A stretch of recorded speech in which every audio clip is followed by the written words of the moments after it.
बरसों पुरानी बात है कि एक गांव में देवदत्त नाम का एक ब्राह्मण अपनी पत्नी देवकन्या के साथ रहता था।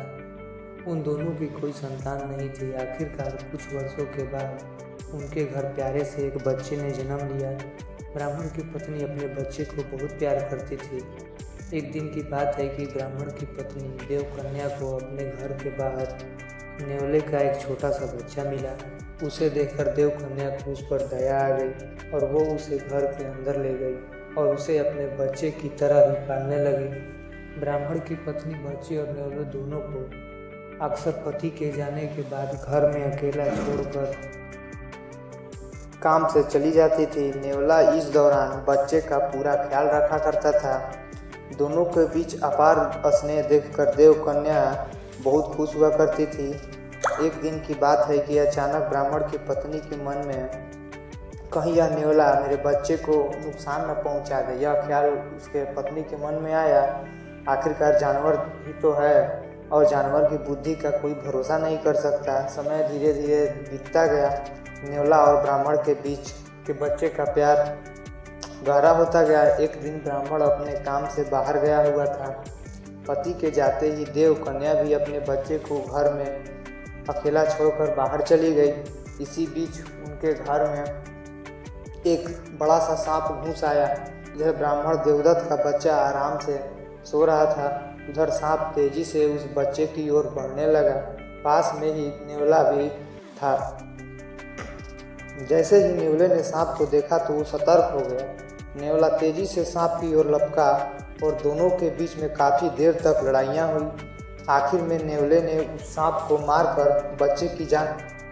उस सांप को मारने के बाद नेवला आराम से घर के बाहर आंगन में जाकर बैठ गया। इसी बीच देवकन्या अपने घर लौट आई। जैसे ही उसने नेवले के मुंह को देखा तो वह डर गई। नेवले का मुंह सांप के खून से एकदम लथपथ था, लेकिन वो इस बात से अनजान देवकन्या ने मन में कुछ और ही सोच लिया था। वो गुस्से से कांपने लगी। उसे लगा कि नेवले ने उसके प्यारे बेटे की हत्या कर दी है। यही सोचते सोचते ब्राह्मण की पत्नी ने एक बड़ी सी लाठी उठाई और उस नेवले को पीट कर मार डाला। नेवले को जान से मारने के बाद ब्राह्मण अपने बच्चे को देखने के लिए घर के अंदर तेजी से भागी।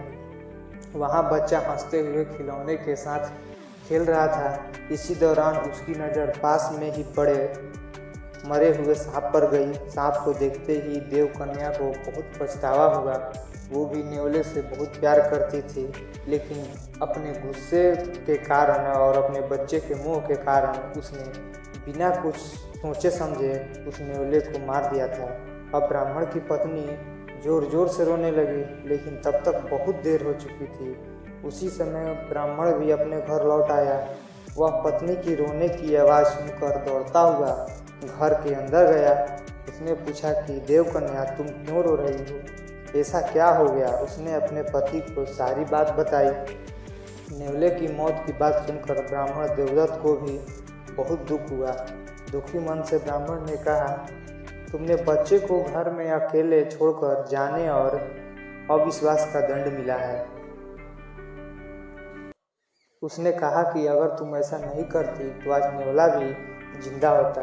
कहानी से सीख, बिना सोचे समझे गुस्से में आकर कोई काम नहीं करना चाहिए और साथ ही विश्वास की डोर को कभी शक की वजह से टूटने नहीं देना चाहिए, अन्यथा सबके साथ बुरा हो सकता है।